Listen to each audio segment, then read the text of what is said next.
విజయరామ్ గారు next caller ఉన్నారండి. భూమయ్య గారు జగిత్యాల నుంచి. భూమయ్య గారు. అయ్యా నమస్కారం. నమస్కారం, చెప్పండి సార్. అయితే మేము ఇప్పుడే ఈ ప్రకృతి వ్యవసాయం చేయాలనుకుంటున్నాం. అయితే మాకు కలుపు గురించి కొంచెం భయం ఉంది. మళ్ళీ పండించిన ఈ పంట ఇవి అమ్ముకోవడానికి ఎట్లా మార్కెటింగ్ అని కొంచెం అనుమానం తప్ప ఖచ్చితంగా చేయాలనిపిస్తుంది ఇది ఆర్గానిక్ వ్యవసాయం. దీన్ని ప్రకృతి వ్యవసాయం అంటారండి. ఏమన్నారు సమస్య ఏంటి? కలుపు ఉన్నదంటారు. కలుపు ఎక్కువ వచ్చే అవకాశం ఉంది. ఇంకొకటి మళ్ళీ మార్కెటింగ్ ఎట్లా అని కొంచెం భయం ఉంది. మీరు ప్రకృతి వ్యవసాయం చేస్తున్నప్పుడు ఫస్ట్ దేశీ విత్తనం వాడుకోవాలి. దేశీ విత్తనం వాడుకోవాలి. రెండు, ఈ కలుపు రాకుండా మొక్కకి దూరం అడుగున్నర దూరం పెట్టాలి ఎటు చూసినా. ఇది 20 రోజుల వరకు వచ్చేంత వరకు 20-25 రోజులు వచ్చేంత వరకు కోనోవేడర్ని మనం తిప్పాలి. మొదటి 20 రోజుల తర్వాత, నాటిన 20 రోజుల తర్వాత కోనోవేడర్ నిలువుగా అడ్డంగా తిప్పాలి.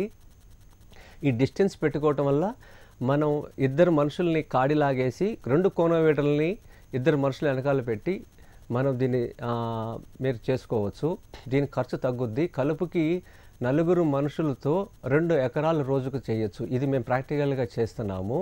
తర్వాత వేస్ట్ డీకంపోజర్ అనేది వాడకూడదు దయచేసి ఎవరు కూడా. ఈ ప్రకృతి వ్యవసాయం చేసే వాళ్ళు ఎవరు కూడా వేస్ట్ డీకంపోజర్ వాడకూడదు. ఇది విరుద్ధం. ఇది గోవుతోనే జీవామృతంతోనే వ్యవసాయం చేయాలి.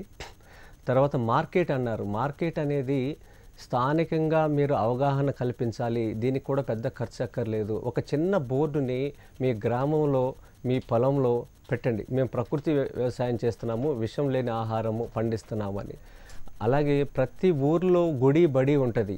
అక్కడికి వెళ్ళి మీ అనుభవాలు ఏవైతే ఉన్నాయో, మీరు ఏం చేస్తున్నారో అక్కడ అయ్యవార్లకి గుడి దగ్గర, అలాగే స్కూల్లో యాజమాన్య పిల్లలకి మాస్టర్లకి చెప్పి ఇలా మీ వ్యవసాయ క్షేత్రాన్ని వాళ్ళు ఆహ్వానించండి.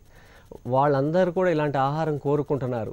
వాళ్ళే మీకు అంతా కూడా ఇది మార్కెట్ చేసి పెడతారు. అంతేగాని మార్కెట్ కోసం నగరానికి వచ్చి ఆ రవాణా ఖర్చులు, ఆ డీజిలు, ఇంధనం ఇవన్నీ కూడా దాని కాస్ట్ని పెంచుతున్నాయి. ఇలాంటి ఆహారం కోసం ప్రతి గ్రామంలో ప్రజలు ఎదురు చూస్తున్నారు. ఎక్కడికెక్కడే ఇట్లా అవగాహన పెంచి అక్కడ వాళ్ళకి ఇది మనం అందించాలి.